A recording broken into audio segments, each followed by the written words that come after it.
So you might know Jake Savicki from TikTok when he mercilessly says ball to everyone that throws basically a baseball anywhere. But he's actually super smart and knowledgeable, especially when it comes to baseball. He was a high school baseball coach for like 11 years, and he had something like over 80 players go on and play college. And we get to sit down with him after NYABC and talk catching with him from someone who wasn't necessarily a catcher, wasn't necessarily someone who spent a ton of time with catchers, but he coached high school baseball for 11 years and he has some great insight into catching. So tune in, let's go take a look. All right, well, you might recognize this guy. He says ball, cranked, melted, 450 dead center. No mercy. And if you hear some absolutely cranked balls here in the background, it's just Cruz and Jenk hitting 100, what was it, 123? 123.5. 123 Jenkins just hit. Wild. It's crazy. But we have gotten to spend some good time together from the first NYABC, got to go to a soccer game together, and then we spent virtually all of station time at this camp together. Last 4 days, been hanging, talking. Yep, and he has an incredible wealth of baseball knowledge. He honestly learned from one of the best in Dave Roberts, right? That's kind of a cool story. Maybe we can talk about that. Yeah, a chance to pick his brain on a lot of things. So we talked about some catching stuff, though. He was a former high school coach, and he's got some great stuff for some catchers out there. So maybe start off by sharing that story about your dude. Talking to Anj, obviously hanging out, watching all the drills and mechanics of catching.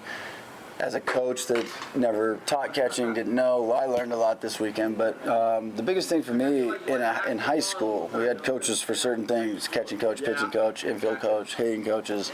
So I brought so many good people around me that I didn't have to necessarily be there for this stuff. So missed a lot of the teaching moments and what to learn from catching. But as a head coach that trusted my guys to teach them, the biggest thing for me always in a catcher, and in high school, really every level obviously, but high school, the great separator for me, if we had a couple good catchers and it was a dogfight to see who was going to be starting or win the spot, it always came down to, pitch to pitch, how are you? Number one, can you just go 150 pitches a game and lock in for every single one of them? And which guys can do that while also understanding what a big piece of the feel of the team they are for the pitcher and the team. Pitcher misses one couple inches outside, it's not dragging it outside and throwing it back, it's sticking it and going, that boy, good pitch, nice miss, whatever it is. Always was real big for our pitchers too. So just outside of the actual catching and the way you control, you're the only guy other than the pitcher that is in on every single pitch of the game. So that for me was a big thing, number one. And you have pitchers too in high school that, we weren't always just asking guys, who do you want to catch? But when you'd see enough of a good pitcher who would kind of lose it a little bit because the catcher was, pulling a ball that could have been a strike and getting lazy on it and just, right out of the hand. We liked the guys who were trying to steal as many strikes a game as they could. As many as you can. Boom. And the biggest thing for me, honestly, the biggest was I had a lot of good catchers in high school. We had, 7 years of just dudes that went to the next level, but even those guys, they had their moments because they're kids and that's what they're going to do. But for me, it was the first and second, one out, pitch that's a little outside, got a tiny bit lazy, skips off the glove, and now the double play is not in order anymore. And it's that's a perfectly catchable, focused situation. It's always that side too. It's always got to be that, or a little lazy over here. And sure enough, it never fails. First and second, you got one out, we get that pass ball, now it's second, third, early in the game, infield back, whatever, you get a ground ball second base, scores a run, would have been a double play ball out of the inning. So that to me was always one of the biggest pieces of can we just put a guy back there that we can trust to not let that happen. One or two of those a game could change the game. You're in a close one-run ball game, or you extend the inning for the pitcher a little bit, and all of a sudden he gives up that 3-run tank when you should have been out of the inning. That's tough. So catching to me is very difficult, but I think the most important thing would be that locked in every pitch, and you're going to make mistakes, you're going to make errors, but if it doesn't look like it was just because you got lazy, fine, that's fine. It's going to happen to every fielder. So that was always my biggest thing, is who's the guy that's going to go back there, mechanics aside, and just be engaged every single pitch and understand what kind of control he has over the feel, the body language of the team, and that was a big piece to me. Like when right in the lineup, talking to my coaches obviously, but that was always one of the biggest pieces, making sure that guy was ready to be, engaged for the team 100% of the time. And we talked a little bit about this. My catcher for one of the teams we had, won CIF, he was a guy that played his freshman year, and then left, went and played golf, was very good at it. He's up at the University of Oregon now, but he came back senior year to play because all his buddies were graduating. He was done with golf. And he, at the time, a couple catchers that were kind of battling it out. I told him when he made it, I said, you expect to be here, have some fun, you might get some opportunities. And he said, okay. And he worked like a starter every single day in practice. I mean, worked. If it was had to catch bullpens, he was down there. And we had pitchers that year that could hit. We got guys that could swing it a little bit. So I ended up having him about 7-8 games in. I was going to start him the next game. We were playing well, catching play wasn't great. 2 guys younger than him too, so I made it up in my mind, I'm going to give him a start next week and just see how he does. He came to me the weekend before he was getting his start. I didn't tell him that, and he said, hey, can we talk? Obviously want to talk about his role on the team and all that. I said, let's talk next Wednesday, because I knew he was starting on Tuesday. He said, okay, that's fine. I didn't tell him that, but so he's in the lineup. And he's starting, but I DH'd for him. He was one of those guys. Obviously, I hadn't swung in 3 years, but I liked his attitude back there. I liked the way he worked. He ended up catching for us the entire season, all the way through championship game, CIF, every inning pretty much. And he just hustled. Not a phenomenal arm, but he was back picking. He was doing things that kept himself engaged and made runners at least feel like this guy's ready to go. So now it's not just like, not a great arm, steal any time. He did all these little things, and it was, I don't think there was a single pass ball that he didn't work for. It wasn't like lazy, nothing. All season. So, but I would always write the lineup, and I'd put it up, and I knew he was going to go look at it. This is my favorite thing. About 3-4 games in, 3-4 games into him starting and all that, I DH'd for him every time. I think he finished the season with like 2 at-bats. But he was just the best kid. So I would put the lineup up, and I'd watch him, and I'd be somewhere kind of close almost every time. He'd look at it. He'd kind of find himself. Boom, whatever position he's in, he knows he's catching, looks on lineup, DHing for him. He'd turn around, and I'd be right there, and I'd go, what's the job today? And he's like, catch the shit out of this game, coach. Which he got it. He understood, and he was a team guy, and it was such a piece of the team that was a big reason why we won the whole thing, and to look at it and go, okay, so you got a guy that played every game, didn't hit, didn't do anything offensively for us, but he sat back there and was our catalyst, and we knew what we were getting every game. So you catchers that are out there, it's a defensive position anyways. It's one of 2 where it's like hitting as a catcher is a bonus. Like if you rake, you are a commodity. Somebody's going to take you quick, and if you're good back there.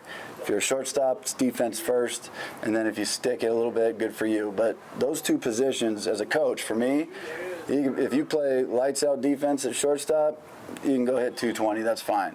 If you are a catcher that is an absolute backstop and stays engaged and plays that way, you can go hit whatever you want, to be honest. This kid, like I said, might have been 0 for 2 with a walk or something, you know what I mean? But he brought his role to the table, and he brought it there every single day. And as a coach, he's one of my favorite players in the 10 years I was there, just because he knew his role and he accepted it. And acceptance sounds bad, but this kid didn't play for 2 years, so it wasn't. He was stoked about the role, which, without not playing for a couple years, it's hard to be pumped about your role if it's not great and you've been playing for 4 years. But if guys could take that mentality of understanding, like, you put in work, so I don't want to ever say anybody's lucky. I think we're lucky to have been blessed with the ability to play. Right. We're athletic.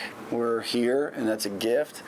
Could have been, born with a passion for watercoloring, which is fine, right? Perfectly fine, but I'm glad that I wasn't. I would have preferred to be an athlete. So that's a gift that you don't want to, just not pay attention to. So he was that guy, man. He played with fire. He had no intentions of playing after high school, so it was just a final season with the boys, and he gave them all they got. And I mean, really no reason that everyone can't do that. But, I would like to hear you talk a little more about the technical stuff, because for me, sitting out here the last 3 days, you know, it made me wish I jumped in the bullpen more and listened to my other coaches and just knew a thing or two, because it's such a technical position. Yeah. And I mean, saying what I just said, which is I don't know catching and I'm starting guys based off this, that, or the other thing, those things usually come up because the technical side is there.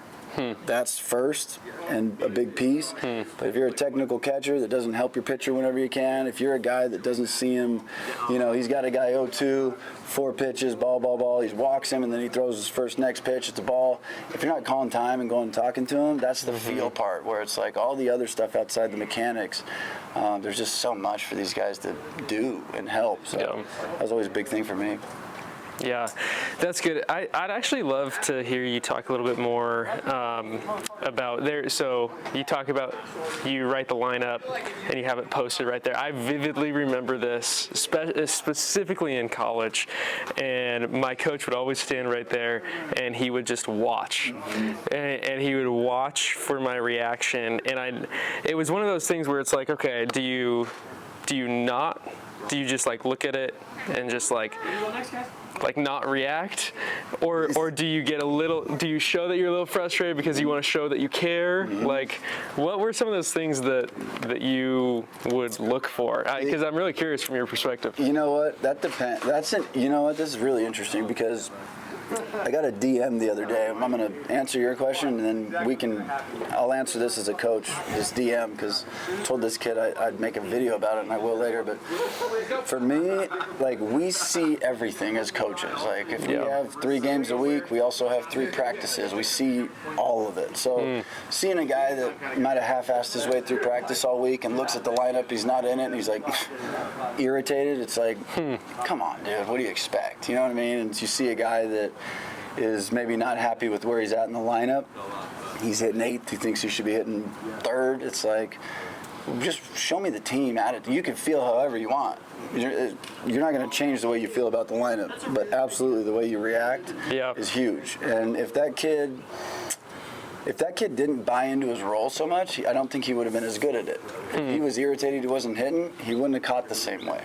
So, that's so true. Yeah, that's so true. Just been going into games slightly irritated. Yeah. But he just bought in. And I always say this, like, if you don't agree exactly with what a coach is saying, whether it's I'm a hitter and he's telling me to hit this way with 2 strikes, I don't like it, the guy writes the lineup. Yeah. And if you're there and you want to play, sometimes you just got to listen. So for him, I think he looked at it and went, this is how I'm going to be in the lineup. I'm good. Let's go. I'm in here. So that was one thing for me. I absolutely watched body language. I would usually, a lot of times, honestly, go to the end of the dugout, but when I saw him come in after warming up the pitcher and walk to go see the lineup, I would make my way over just for him. Everyone else was pretty much, unless the guy's out of place, I'd go say, hey, you're in right field because blah, blah, blah.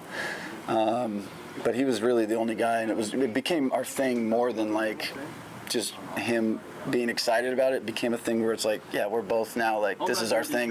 This is our pregame, right? You look at the lineup, I'm close by, and you tell me I'm catching the shit out of this one. That's the job. And then that's like the routine. Yeah, that was the routine. That's what you got together. Yeah. That like put him, I think, we never talked about it, but I think in his mind, that was probably part of like, all right, I know my job. Coach and I talked about it. Now it's fun to like really do it. So absolutely, I think the way you body language and the way you react, you can't just be the guy that's sitting for the 5th game and just be stoked. All right, cool, lineup. Like, then you look like you don't care if you're playing or not, or you might look relieved. Cool, not playing again, good, get to hang out on the bench. But here's what this kid asked me, and this is an interesting take as a player too, because we've all played with these guys. He said, hey, he's on a summer team right now, and he's like, I'm 1 for 4 on the season after our first tournament, or 2 for whatever he was. He's like hitting okay, and he goes, I go get foul balls. I make sure the coaches have, the bucket of baseballs. If they need something, I'm the first one on it, and I'm always doing all those other things. He's like, I'm the first guy to do it. Most of the time, I'm the only guy. And he's like, what do you suggest? Do I talk to the coaches? What do I do to try to get in the lineup? And it sparked this thought in me of like, as a coach, as much as you try not to or just try to keep a certain mind frame, what a kid does every day is it becomes kind of that guy. And it's hard not to see that kid and just feel like he's okay with the role. He's doing this. He probably isn't. If he's not playing, I'm assuming he's probably not, an everyday guy, talent-wise. So I almost wanted to tell him, like, stop doing that, like, half the time. Don't be the first guy that goes and gets the ball sometimes, because it'll show without showing, like. That's a real thing. Maybe he's not happy with this role, or maybe he's not just accepting it. Maybe part of him now, you can see the kid's body language going, all right, I want to play, so I'm not going to just be the ball retriever and be here for everything, but I don't get to play and I'm just going to hang. And certainly don't just screw everybody, I'm not doing anything. Right. But too much of that, I honestly feel like it's a full acceptance of, I'm not going to play, I'm just going to be this guy. Yeah. I want a grinder. I want a guy that if you look pissed about something eventually, and maybe rightfully so, maybe it's been long enough to where you should be pissed. I kind of like to see it. Yeah. It makes me also go, maybe I should give him a chance. Maybe I should get him in there. So it's just an interesting piece to me when that kid asked that question. And maybe you got teammates like that were on every foul ball, did whatever, and you're like, the perception of that guy is that he's okay with the role. Yeah. Which is weird. Yeah. It seems backwards. Yeah. I mean, I would tell you as a coach, get on the foul ball, go do your thing, but over time you become the foul ball guy. Yeah. You become I need my fungo. Here you go, coach. Like, you just turn into like an assistant player. Right. Coach. Well, I remember my freshman year of college, or freshman and sophomore, something like that. And I remember one of my coaches told me, because I was talking to him, I was like, dude, I think I deserve to be out there. Like why is this what's going on? Because I was getting platooned. That's what it was. Okay. So a platoon, right? I'm a left-handed hitter. So if there was a right-handed pitcher, then I would play. But if there's a left-handed pitcher, then I wouldn't play. And so, anyways, my coach told me, he was like, you know why that's happening? He said, because you weren't going to throw a fit. And he was like, it's just an easier decision to not play you than the other guy, because the other guy's going to be upset and he's going to cause a ruckus in the dugout. And so he was like, so that doesn't mean go be a bad teammate, but it means that you need to make it clear to the coach that, like, hey, I want to play, man. Yeah. And like, you put me out there, I'm going to hit left-handed. Yeah. I promise. Yeah. It's just that idea. It's the truth, man. It again, not a great thing to say as a coach, like, because we don't want to look at ourselves as influenced by a kid doing the right thing. Right. It's just absolutely true. We think about every kid when we ride a lineup. I usually carry 20, 21, 22 on a varsity team, and there's 12 guys, 13 guys every lineup I write that aren't in it, and I didn't like it. I'm like, God, I wish I just put them in. But number one, it's hard because it's the high school level, and I'm from Southern California, so it's competitive. Right. It's a competitive spot. Right. So it's more about life, too. Like, we're not going to put a guy in just because we feel bad for him when he really hasn't earned it. Right. If you earned it and you're the guy that floats around and all of a sudden you get one game and you go 3 for 4, you're going to see another game. Right. You're going to see another game until you go over 12 and we're going to go, okay, well, let's go back to where you were for a few. And so it certainly makes it easier to sit you, which is, again, I don't even think I have advice. We could circle back to this on another video, but I don't know if I have the perfect advice for that yet, to like how to handle it. I will say this. If you are a kid that doesn't like your role, there is only one way to approach it to a coach, and it's, hey, coach, I obviously haven't been playing much. It's fine. Whether I understand it or not, it's your team. I know that. What do I got to do to get a shot, get myself in the lineup? It's always, what do I have to do better? It's like, because there's something, right? Yeah. Sometimes it's just that there's nine better guys. For an infielder, utility infielder, then there's 3 better guys from second, short, and third. They're just better. So I had a kid ask me that one time. We were 7-1. We had a team runs per game, and he was at like 8, and our ERA was 0.5. I'm like, what? We're just rolling everybody. And he comes up to me, he's like, hey, coach, he's like, what do I got to do to get some playing time? I said, well, I treated a lot of them like college because they wanted to play in college. Right. I wanted to kind of give them Right. a piece of what it's going to be like. I said, well, what is my job here as a coach? He's like, to win games. I said, what's our record? He said, what's 7-1? I said, okay, well, I'm going to be honest with you. He goes, all right. I said, we got to start losing for you to play. So why would I be 7-1 and start changing things? Would you? He's like, no. I'm like, well, there you go. Sometimes it's that simple. I need the third baseman to go 2 for his next 20 and go, okay, get in there and give it a shot. But when it's working, it's working. And you might be comparable to that guy. You might be as good as that guy, but that guy's doing the job while we're 7-1. So it's tough to Tough to break that, yeah. The guy won the job on day one, and he's been good. What do you want me to tell you? So it's not always, it doesn't always feel fair. It doesn't always feel easy. We've all played with guys who put in next to zero work and are naturally so gifted. They're one of the best guys on the team. And you're out there busting your ass every day watching him play. Well, you sit and you're like, that sucks. But baseball's not fair. Life's not fair. That's sometimes the way it goes. So it's definitely an interesting topic on how to act when you are not in the lineup or when you're in it and you don't like your role. But I would say the biggest thing is that it's, if you're going to talk to anybody, and do it yourself. Don't let mom or dad, don't let them call. Say, hey, coach, I understand completely that it's your team. You do what you want. I'm not saying I should be playing, but I'm asking what would I have to do for you that would want you to give me a chance? Yeah. So. Well, you know, that's interesting because one thing that my assistant coach did that helped me so much was he role played it with me because he was in sales, and so they would role play communication stuff all the time, and which is it's kind of a sales conversation, right? Where you're trying to sell yourself to the coach,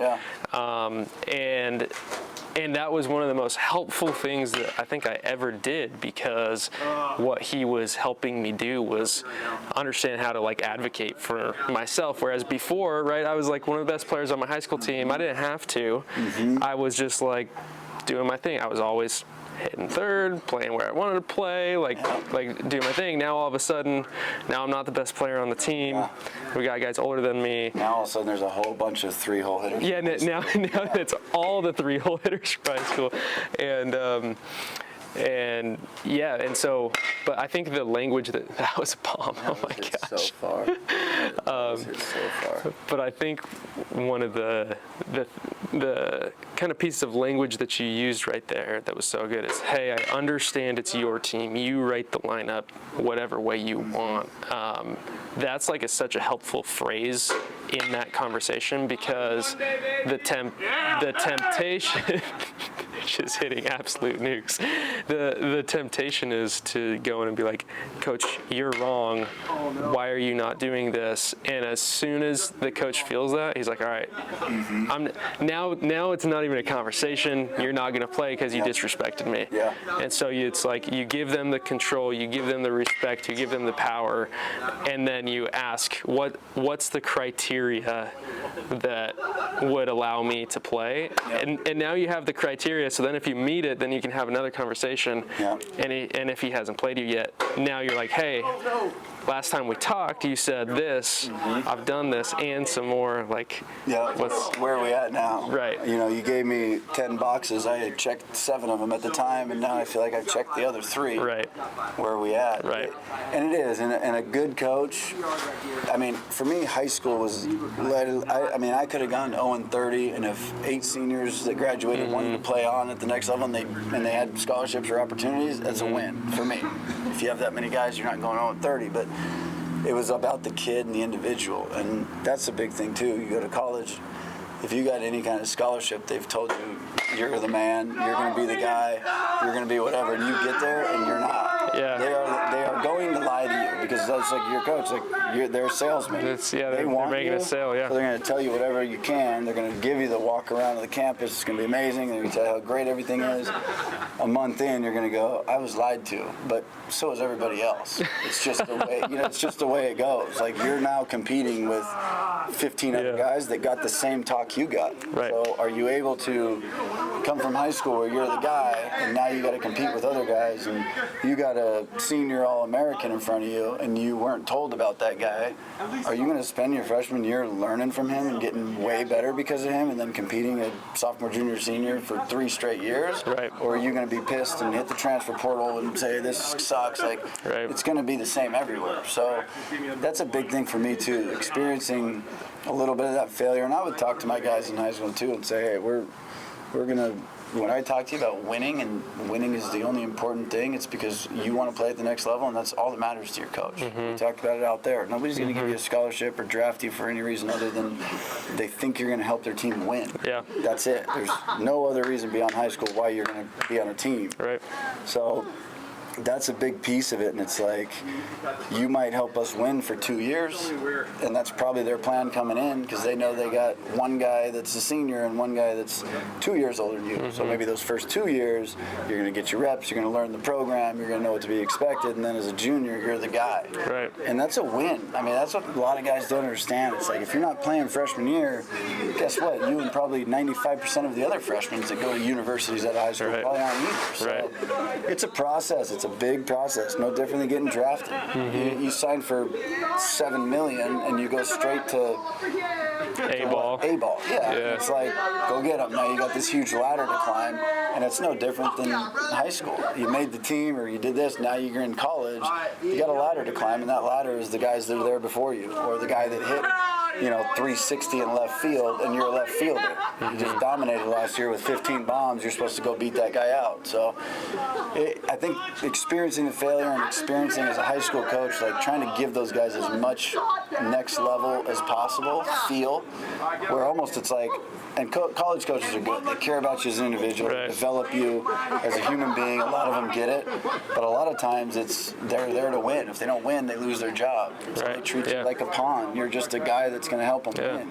And a lot of kids aren't used to that. So that would be the biggest thing. It gets less personal the further you go, because now those coaches, their job is to win. Their job becomes more and more about honestly the money and the wins. Yes, as you move up. Wins, which means to the coach, it's about the team. If the team is winning, the coach is winning. The coach is doing things the way, he's going to stay there. He's got a job now for his family. So that's why I say nobody at the next level is going to, they're not going to sign you out of high school or college because they think you're a cool dude. Yeah, the guy works hard. He's not good, but he's cool. Like, nobody's going, let's sign him.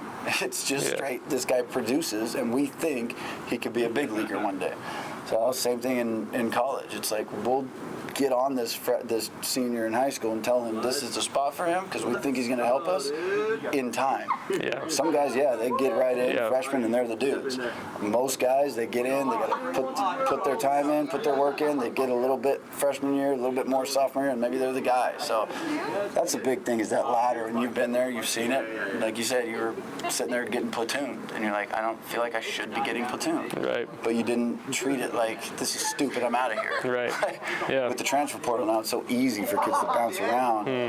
And then you got to start over at every school too. You start over, and those kids are going to end up bouncing. So the camera definitely overheated, so I'm sorry that it got cut off midway through, but hopefully you took some great takeaways from there. If you have any specific ones, leave them down in the comments. Would love to hear what they are. And thanks for tuning in. I'm rooting for you guys, and check out this next video right over here.